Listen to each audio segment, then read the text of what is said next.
Midwest and West Campus Advisor. But he's also, he wears many hats. He's also covering, and the Southwest. But he wears many hats. He also is an excellent writer, and will be basically my assistant editor for the upcoming academic year. So we'll be working together. And if you don't know me already, my name is Douglas Sandoval. I am managing editor for Camera on Campus. So my primary responsibility is to help you all write excellent op-eds and to get published in your campus paper or any other outlet that we're targeting. And our presentation is just basically a brief rundown of the writing and publishing process and what that looks like with us. Now, by a show of hands, how many of you have written an op-ed before? Okay, good. So, and some of you, how many of you have written op-eds with us, like working with us? Okay, great. So some of this will be a little bit, kind of like a refresher on what you already know, but we will be going over the entire process and maybe covering some bases that maybe we haven't covered in depth in the past. In addition to that, we hope to take some questions and answer any questions, concerns, etc. And Josh is going to be basically walking us through much of the content, and I will be interjecting and giving some elaborating a bit more on some of the points. So Josh, take it away. Yeah. So just to start off, kind of an overview. You might want to hold the mic, actually. Yeah. I think I'll just hold it. Yeah. There you go. Awesome. All right. So yeah, just kind of like an overview of what we'll be talking about. Basically, we're going to show you guys everything from getting to know your campus paper to drafting to editing with us to then what you do after you get published with your campus paper. So start with before you move forward. Let's just go over each of those steps. Of course, we're familiar with them, and any of you are, but this is basically the roadmap. And so Josh, tell us a little bit more about each step and what each entails. Yeah, so basically what I mean by getting to know your paper, you have to kind of know who the editors are, what the political slant is, and then once you kind of figure that out, then you can either apply to be a columnist, and if you do that, then it's obviously easier. But then once you actually write your article, you want to formulate your pitch, a specific pitch on a specific issue happening on campus. Then of course you draft it. First, you submit your first draft to us, the editors. I'll be the first one to look at it, and then Douglas will look at it a second time and give the final approval. Then it's sent over to the editors at the paper. And then after you do edits with them, then you're going to actually, get it published. And then we'll show you what to do afterwards. But that's kind of the basic rundown. We're going to go through more detail on everything. But yeah, that's kind of the basic roadmap of how we do things at Camera. So next one. So just a reminder of the fellowship track. Each track has a different article requirement. So if you're a writing fellow, you do 4 articles. If you're a traditional fellow, you do 3. And if you're an event fellow, you can do 1. Just curious, is anyone here a coalition member? Or are you guys all fellows? Or you guys are coalition members? So, so the coalition members aren't expected to write any articles, but obviously you guys can.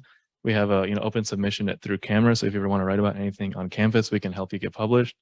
And also, if you want to publish a kind of like a brief on your social media, we can help you draft something there. If there's something happening on campus involving your club, but it's not really, warranting an article, we can help you with that as well. But yeah, this is kind of the main requirements for the fellows. And actually, I'll speak a little bit about that. So, one of the things, as I don't know how many know, who knows what the Israel on Campus Coalition is? By show of hands. Okay, great organization.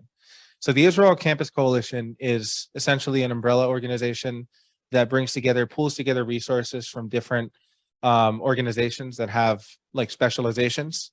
So for instance, like Stand With Us is a huge grassroots org. They do a lot of great stuff, but that's sort of their niche, right? Is like bringing like diverse voices from within the Zionist community together. And of course, our focus is media and journalism. Like we live, eat, and breathe this stuff. We have a team of researchers that are covering, basically everything that's happening, everything related to Israel on basically 24 hours, if you factor in all the time zones that we work out of. And so through the ICC, sometimes we'll get connected with different students. And actually, I had the pleasure of working with Alex Adut She wrote an excellent op-ed in response to Mohammed Okurd coming to campus, made a lot of waves. And that's actually how we met and had an opportunity to work together. So you don't necessarily need to be a camera fellow or a camera coalition member to work with us.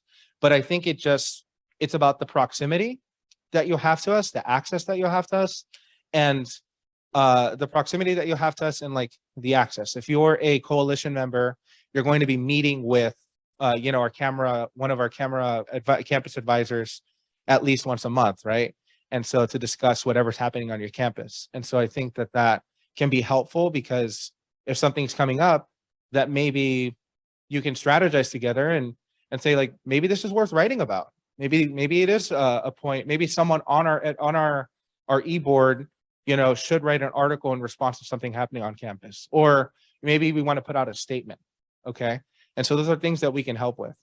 And so basically our resources are available to any college student, but it's just about how closely you work with us. And of course, as fellows, it's a year-long commitment, but you'll have more access to us. You'll have the fellowship webinars that you'll be attending. And of course, we'll be discussing things that are happening on your campus one-on-one that, you could potentially address. So, Carrie, take it away. Exactly what Douglas said. So first thing you got to do, obviously, is get to know your campus paper. We'll explain that in more detail. But basically, you want to kind of know who you're dealing with. If you go to most universities, obviously your campus paper is probably going to lean left. So obviously you want to, be aware of that, and some more details about that. Find out if your campus paper actually has an opinion section. Many, if it's a smaller newspaper, won't have an opinion section, or they might publish once a month or once every 2 weeks or something like that. Make sure to find out their word count. For most papers, it'll be between 650 to 850 words. And also find out their pitch policy. This is also pretty important. A lot of papers will require you to post or submit like a 50 to 100 word email to them before you actually submit your paper to them. And then once they do that, most of them, they won't want you to send like a link with your article. They'll want you to actually copy and paste it from the document into an email, so they can just edit it through there. That's also really important. And also, like I said, make sure to find out, their political slant. So you'll probably already know what that is at your university, but if you want to find out more, usually what I'll do is, Control F and just type in Israel, type in Palestine, kind of see what kind of articles they're publishing and what your chances would be. And, just make sure that you, like I said, you know what you're dealing with. And actually speak a little bit on that too. I mean, thank you so much, Josh, for going over. I think you gave us a really awesome rundown. But with respect to building a relationship with your paper, I think it's good to get an idea of what they're publishing, right? But how many of us know? I mean, how many of us know that sometimes people are publishing things, and just because, and they might think that it's correct because it's the only perspective that they've been exposed to, or the one that they feel most comfortable about or most comfortable with. And so it's something that's very common. I think that on college campuses, sometimes, we're in political echo chambers, we're in social echo chambers. And as camera fellows, one of the things we want to do is break out into we want people that are in those echo chambers to be exposed to different perspectives. So you want to reach out to your editor, and maybe they're open-minded to hearing your take, to grabbing coffee with you and learning a bit more about what you do as a camera fellow, maybe your perspective on Israel, if that's something that comes up when you're submitting an art, if you're planning to submit an article, or if you've submitted a pitch to them already.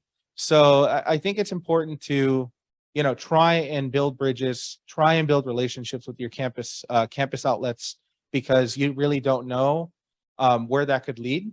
And actually, in the other session, we talked about taking that a step further and becoming a columnist, or becoming an editor at the paper, because that gives you gives you a seat at the table, so that say the paper wants to endorse BDS, or say something, they want to publish a very inaccurate article, you can actually do something about it because you have that authority, because you're part of the decision-making process.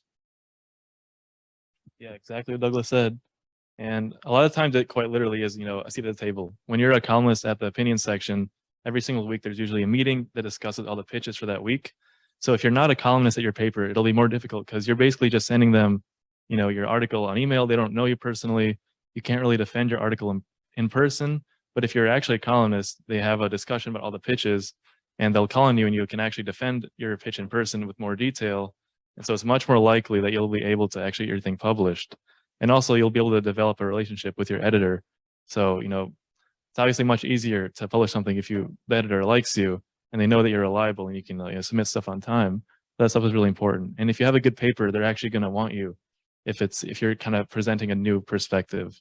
Like if you tell them that I want to write about Israel, I want to write about whatever, if it's a good paper, they'll want you to do that because they want a diversity, kind of intellectual diversity. And that's something you should be looking out for. If they don't want that, then obviously we'll figure that out.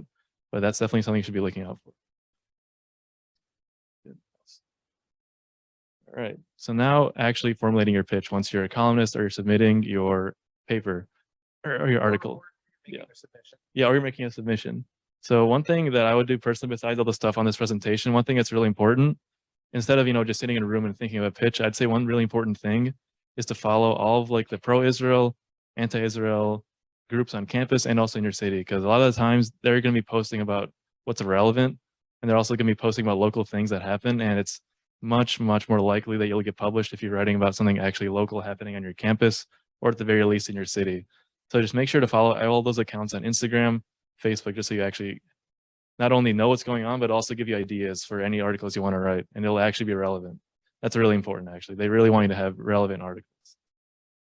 And if I remember correctly, that's actually how Alex Berman got her article topic. She was browsing through an event that J Street had hosted in December of last year, and we discussed it. She discussed it with Sasha, and we discussed it as together. And she wrote an excellent article that you should all check out. We'll probably post it in the chat if you haven't seen it already. Really good piece. But I mean, that's exactly what you do. You have to, the campus is your beat. And, Israel, the campus and everything Israel is your beat. And so you should be looking, following all the pages, even the professors, even the departments that are hosting events, so that you know what the campus climate's like, and that you, have things that you can write about, or at least topics that you can consider writing about. Not everything that you find is article worthy, but you can only make that assessment if you know about it and you're aware of it, basically. Yeah, I'd also like to encourage, once again, to also make sure to follow all the accounts in your city too. Like, for example, usually if you're in a major city, JVP, they'll have a chapter. Just for context, I was a fellow a couple of years ago, and I got one of my articles because I followed JVP and I saw they published a petition, to end the deadly exchange. So that was something that's not something that I saw on campus, but they obviously work with a lot of campus groups. So it's also just really important to make sure to follow everyone in your city too, along with your campus. And then, of course, more specifically on your pitch, you obviously, like I said, you want to make sure it's timely. You want to make sure you address a specific argument, because you only have 650 to 850 words. You only have time really to make one coherent argument. And also, but what I mean by make specific recommendations, you want to actually make sure you're responding directly to claims in that article. Like, I would really recommend, before you even do your first draft, to have like a rough outline that lists every specific claim in that article with at least one quote that says that claim, because the last thing you want to do is make a straw man of your argument. That's really easy for someone to respond to and completely ruin your article. And also, if you find any points in the article that you're responding to that are accurate, also don't be scared to acknowledge it. You don't want to be stubborn. You want to have a nuanced kind of opinion, because you want to look like you know what you're talking about. You're not just like super committed to just one perspective, regardless of anything else you see. That's really important. Speak on that a little bit too.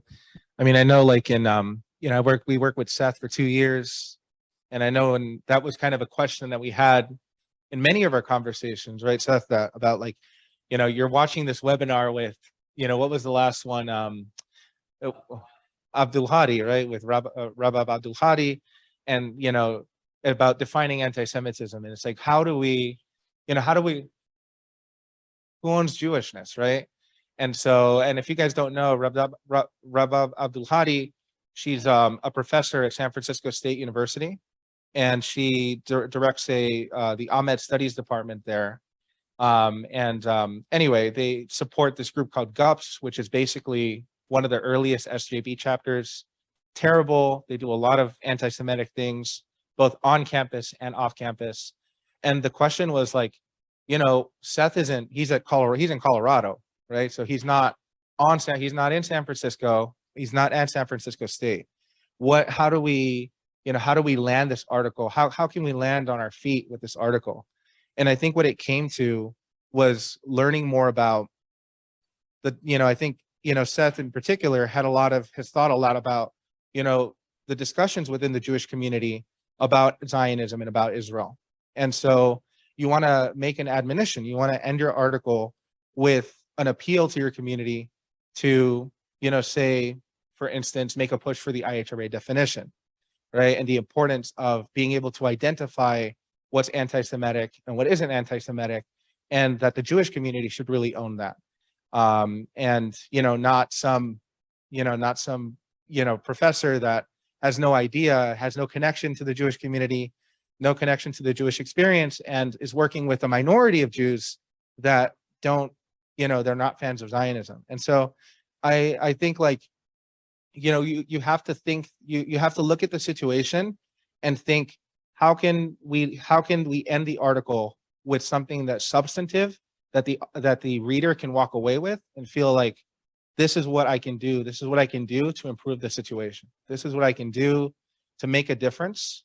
And every article should have that sort of conclusion. It shouldn't be something ethereal, something just out in the ether. It has to be just ideological. It has to be constructive. It has to be tangible. Okay. Exactly. So also, by the way, if you guys have any questions like during the presentation, feel free to raise your hand, anything like that.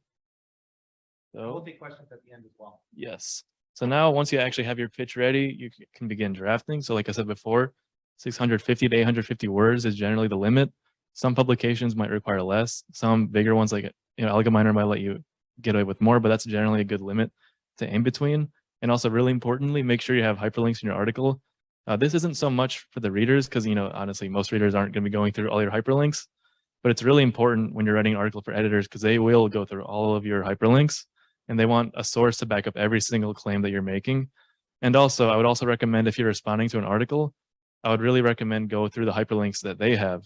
Because a lot of times, this happened to me too, where I was writing an article and I saw a hyperlink in the person that I was responding to that went completely against their own argument. So it can be a really easy way to kind of like make a hole in someone else's argument if their hyperlinks, their supposed sources are even wrong. That's something really important. And of course, like I said before, directly address those claims. You don't want your readers to guess what you're talking about. Make sure they really know exactly what you're responding to. And also, before you actually submit it to your campus paper, make sure to send it to me or your advisor, just so we can look it over before you send it over. I'll just add one more thing about hyperlinks. Fight to get your hyperlinks published with your article, because the burden of you're making arguments. The burden of proof is on you to substantiate those claims, and your hyperlinks are the way that you can defend yourself in the case that someone were to say, oh well, that's not true, that never happened. But then you link to the video, or you link to the screenshot, or you link to the statement or whatever you're referencing. I mean, it's imperative that not all papers will let you get away with putting publishing with the hyperlinks, but you should definitely strive to have that, to publish the article with the hyperlinks. And on our blog, when we republish your article, we always republish it with all the hyperlinks intact. So if your paper doesn't allow that, you should fight for it for sure, because again, your target audience is going to be reading your campus paper. They're not going to be reading our blog, right? But so you should definitely fight for it. But we will always publish your article with the hyperlinks intact on our blog, regardless of whatever your paper does.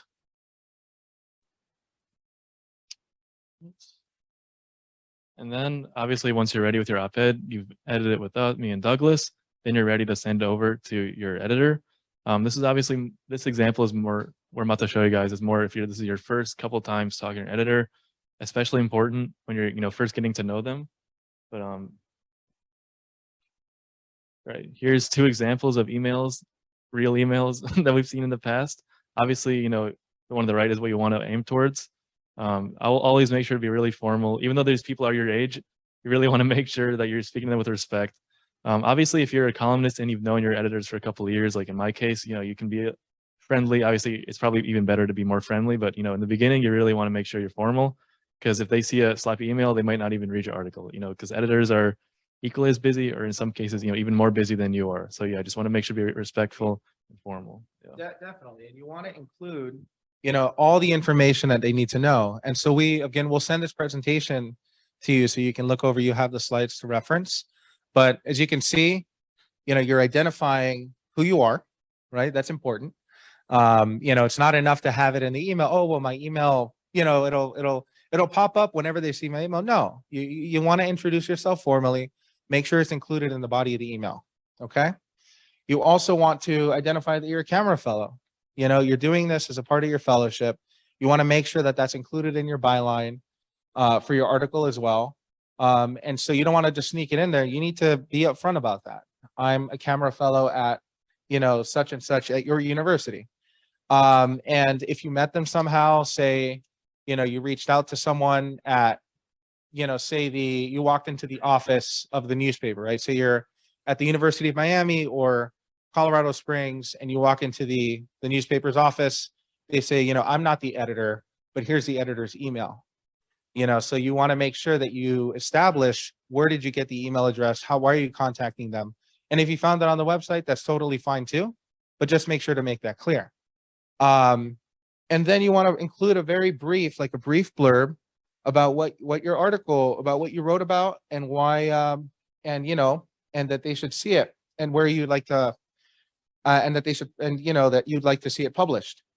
And of course, you also want to include the article itself. The text of the article should be included in the email. So no doc or PDF or any other format. You want the full text of the article included in the submission email. Okay? Yeah. Oh, Yes? yeah.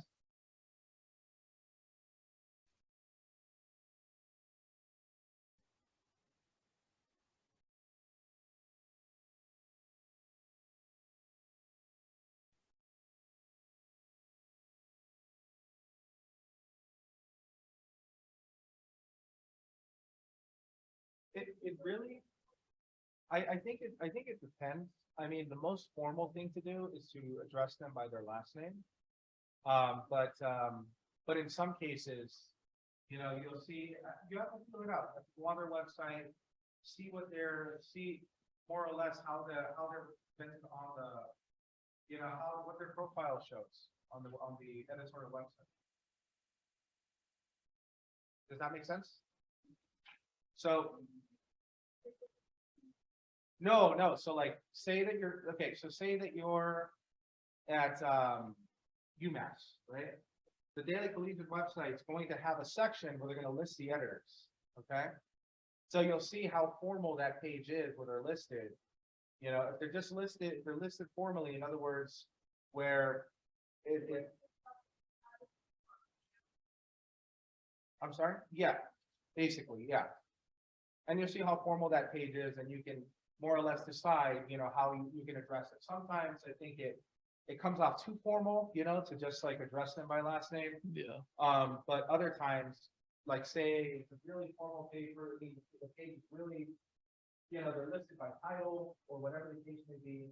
It might be better if they're on the side of caution. On the other hand, if it's a really lively, say the BB type, really casual paper, I wouldn't worry about it so much. I think you can address that. Eli, I have a question.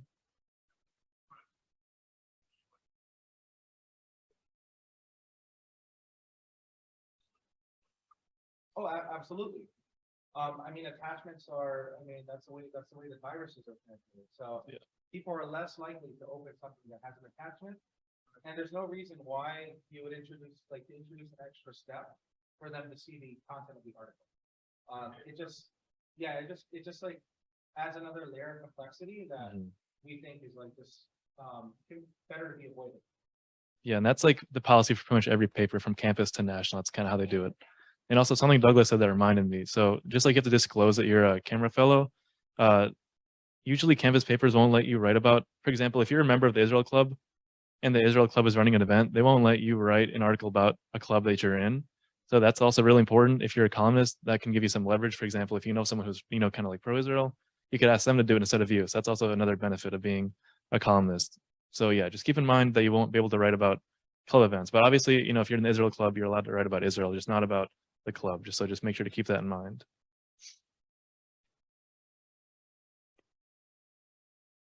Okay, I mean, okay. Yeah, Hmm.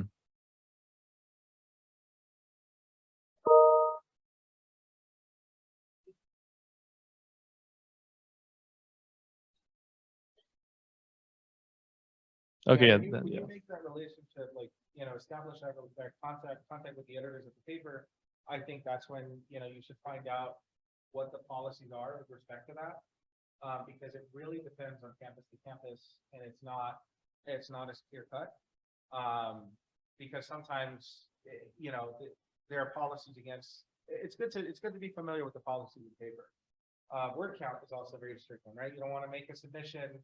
I know Seth's paper was, what was it, 400 words, right? First it was 600 and then 550 and then they had 400. So it's important to be familiar with the parameters, because you don't want to write an article that is, way completely outside the range of what they would publish. Now, you can always cut an article down. I think it's easier to take that long article and cut it down. But nevertheless, like, it's better to be familiar with the rules, know what know what the requirements are, know what the policies are, so that way you're doing something that's tailored to that specific outcome. Yeah, well, that's a great point. Yeah, just make sure you know the policy specifically. At least in my paper, you couldn't do that, but maybe in yours you will. So yeah, just make sure you know. And of course, follow up with your campus paper. So here's kind of 3 different scenarios you might encounter. So the first one, obviously this is the best scenario. You publish it, they edit it, everything's fine. Just ask them for a date when it'll be published so you know what's going on. The second situation, the editor might be kind of busy. I'd say in this situation, wait about 3 days and before you kind of follow up with them. If they still don't respond, I'd wait another couple of days. This is just kind of like I said before, just be formal, respectful. And then of course the last situation. So many papers, they might just tell you, oh no, we're not going to let you write about this or that. But other papers, they kind of don't want to be so confrontational about it. So what they'll do is they'll kind of let you, in theory, write your article, but then make the editing process so long that it's just makes you tear your hair out, or it's not relevant anymore, or it's basically just like a polite quote unquote way to make sure you don't get your article published. That's kind of what's happening here. So that's why it's really important to I'm just saying it's important to talk with your campus advisor about this, because we'll be able to recognize if it's out of goodwill or if it's them just trying to make your life difficult because they don't want to get your thing published. And I think it absolutely depends, because there are times when they're genuinely curious about the topic. They don't know enough. And sometimes that's a sign of like, wait, is this op-ed a little bit too removed? Like from my target audience, like if the editors don't even know, like, should I try to make it more clear what I'm trying to argue? A lot of times it's in good faith. Okay. Or a lot of times it's a question of style. Not every paper has, an opinion section. Sometimes they divide their sections up differently. And so they may ask you to tweak your angle slightly differently than, you initially wrote the article. But that's why, as I mentioned, important to be familiar up front with what you're getting yourself into. Like, what are the policies of the paper? What sections does the paper have? What are the articles in those sections? What do those articles look like? Those are just standard things you should be looking for, because down the road, if these questions or concerns arise, I think it's very easy to strategize and figure out a plan moving forward. Like, for instance, there was a policy, and I don't even think it was written, that any club that's spoken about on campus, right, Alex, you had to like request for comment, right? And so that was an easy request. Like, it wasn't necessarily malicious. She wrote about J Street U at UMiami. And so the paper just said, look, we need you to, this is a policy we have. We need you to reach out to J Street to see if they have anything to say on the matter. And when they didn't, she just wrote a line in the article that said she reached out to J Street and they didn't have anything to, for comment. And, they denied any request for comment. So sometimes it's like that. Other times, it's a content related question, and that's where we can definitely help you, because we can come together and say, what are their comments? What are their concerns? And in most cases, we can walk away with edits that, with editing the article slightly and then just moving forward in the publishing process. Other times, which I think it's not common, I would say, but it does happen every now and then, where editors will give you a difficult time because they don't agree with your point of view. And so they'll use the editorial process, sort of weaponize the editorial process against you, so that your article is delayed, so that you have to take out material that's important. And I think that in those cases, we have experience with that. We can help you. I've been there. Josh has been there. You're in good company, and we'll help you get through it. Exactly. And just one more example, like when I was working at my campus newspaper, for some reason, I put a hyperlink for like a Fox News article one time.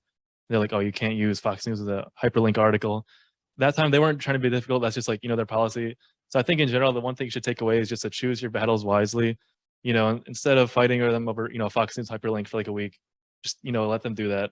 But if they say, oh, you can't use the word Zionism in an article about Israel, then obviously now is the time to kind of be a little bit more confrontational. So yeah, just make sure you choose your battles wisely. And that's where we'll have those strategies. Yeah, exactly. We'll be in touch with you. You'll be in touch with us, and when we cross that bridge, we'll have that conversation. Yeah, because at the end of the day, you don't have an unlimited amount of goodwill / leverage with your editor. You want to use it wisely. So, and Eli, you had a question? Mm-hmm.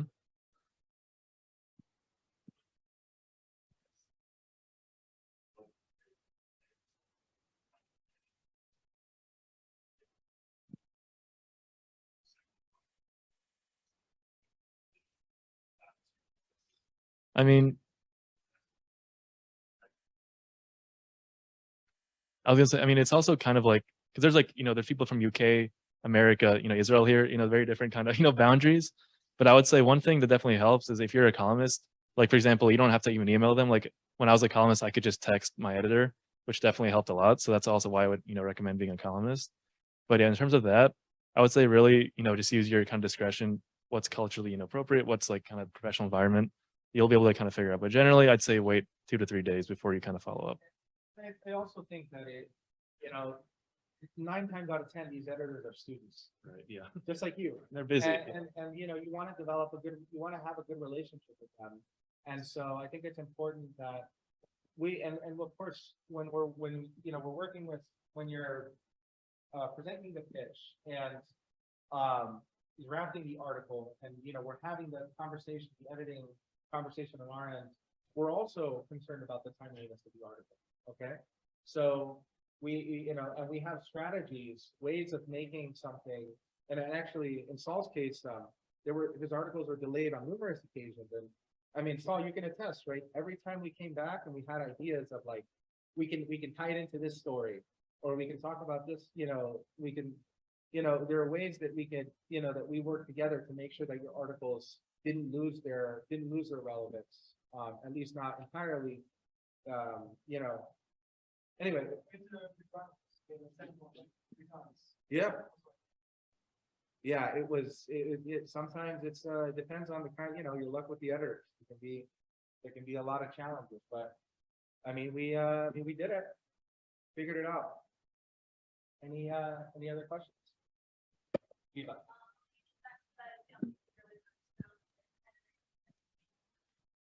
Yeah.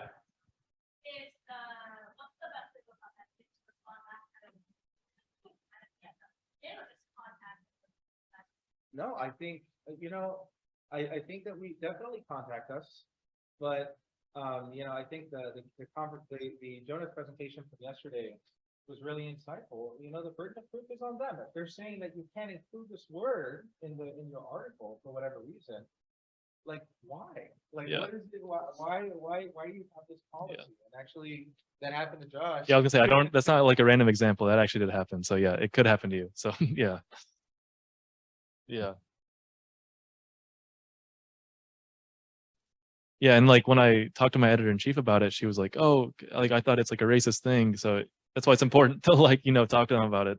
Because they honestly might just not know. They might just be scared of getting backlash. That which is the case most of the time. Yeah. Yeah. I think contact, it's never a bad idea to contact the schools. Because, you don't, it depends on I mean, responses can vary.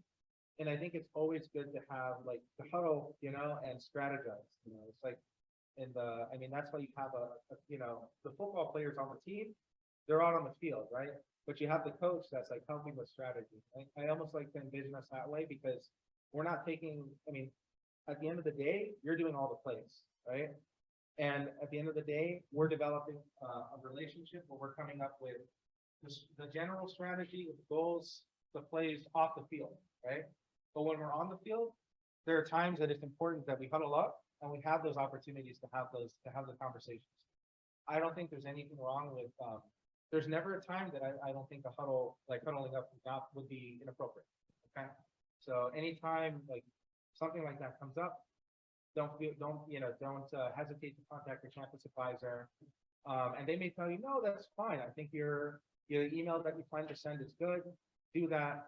Other times they might have they might have some feedback for you. It really depends.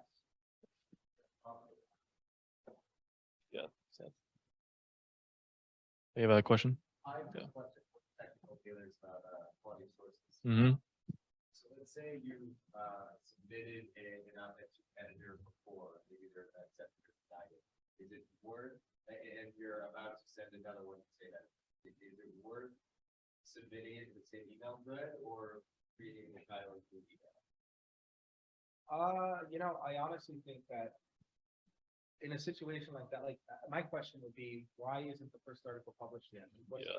What's the holdup? No, so entirely it's a different article. Okay, on another subject. Is it worth, reminding them that you've already they've gotten the article through? Oh, I see. So you mean something that's already published? Yeah, their paper, another one. So you're not waiting for both to be published. One's already been published. Yeah, is it worth for the second article through the same email thread so that they know who you are? That is great, or do they go? I think it's better to have to put a new email. I mean, a new email thread, it's going to the same inbox at the end of the day. I think it can eliminate a lot of confusion because sometimes it's not a simple, like, here's my op-ed and we're going to publish it. I mean, they're going to respond and those threads are probably you're probably like talking 6 or 7 instances of correspondence at the very least. And so I would say it's better to just start off with a new thread because you can expect that for every article. Look, it doesn't even have to be in bad faith. Think about this, right? You send in your article. Okay, they respond back and say, great, we'll publish you. Can you send us a photo and a headshot and a byline to go along with your article? You send them the headshot and the byline, right? Then they say, oh, can you include this in your byline as well? Then, and so on and so forth. I mean, just right there, we're talking like 4 or 5 degrees of conversation, of correspondence. And we haven't even gotten the affirmative, yes, we're going to publish you. Yes, your article's published. Here's the link, upon the completion. So the completion of the submission process. So I think it's better to start a new thread because That process all over again. Yes, because it's so easy to get confused. Very easy to get confused.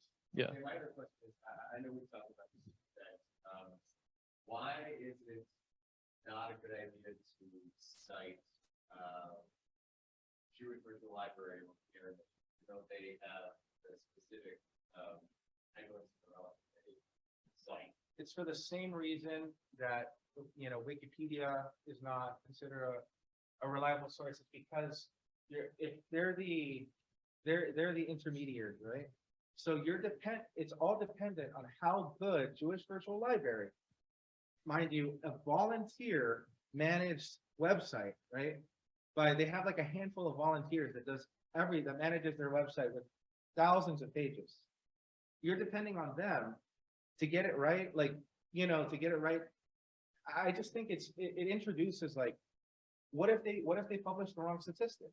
What if There, what if something is out of context? Like, you want to go directly to the original source. There's no reason to not use the original source and to have another layer another layer between the facts and your article. Does that make sense? Yeah.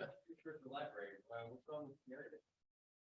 Canary Mission, they have a lot of content all on the same page. And many of the hyperlinks to the content aren't maintained. They're not like kept up to date. And so there's nothing inherently wrong with Canary Mission, but it's just, again, it's not a primary source. If you're writing an academic paper, that wouldn't hold up in an APA, APA MLA paper, Arabian style paper. You have to cite the original source, not some other website that leads to the original source. Yeah. Aviva? Yeah.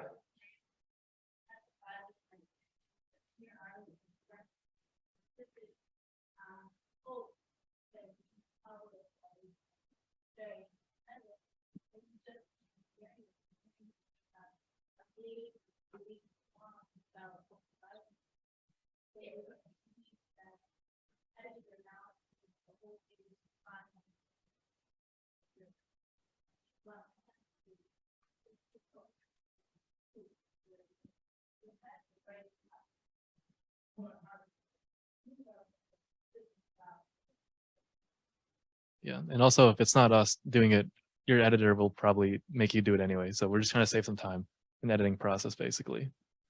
So we're kind of running short on time, so I'm just gonna go through the rest of the presentation pretty quickly. So once you actually get published, this is the kind of stuff you want to do. This page is pretty self-explanatory, but only thing I want to kind of elaborate on is the last point, engage with your readers. So one thing you definitely don't want to do is that, for example, you get your story published, you share it on your page, and you go on your campus papers Facebook and you see a bunch of negative comments. Definitely don't respond to the readers in the comments. It's generally, your paper will definitely not like that. And it's generally best to let your paper kind of stand on its own without you going in the comments and arguing with people.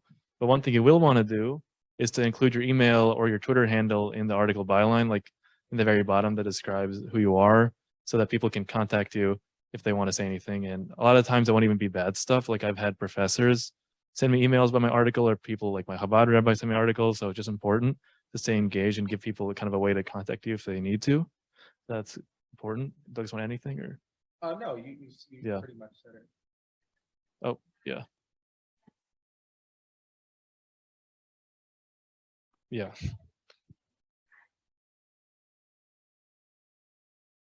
Yeah.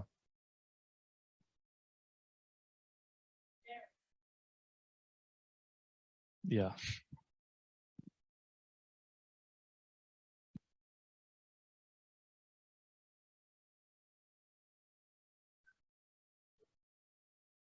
And it also depends on what the comments are. Yeah. I'm sorry.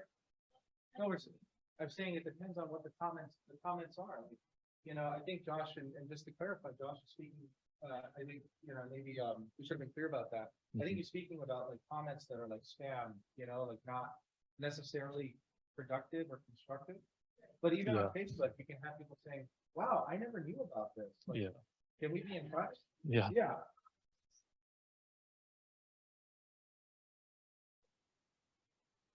Yeah. Yeah. And so we're just running out of time. So just the last slide we have before just quick questions. But basically, if you want to get your paper involved in other events, you can ask reporters to cover events going on campus, Israel-related events, offer to provide quotes if they're at your event, just to kind of offer your input. And also, yeah, just if you have a guest speaker, always make sure to reach out to your paper just so they have a chance to cover it, because they obviously they always want stuff to cover. So yeah, any quick questions? Yep. Mm-hmm.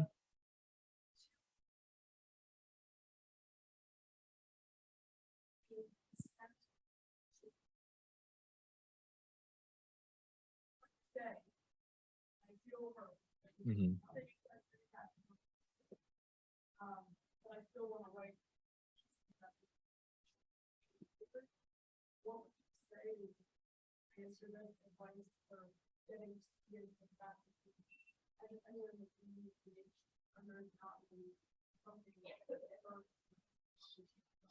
So we can talk a little bit more like one-on-one. I think that's an awesome question. Yeah. We have a lot, like a huge portfolio of articles that you find on our website with different different angles that students have taken. Not every article is responding to anti-Semitic activity Mm. or anti-Zionist activity.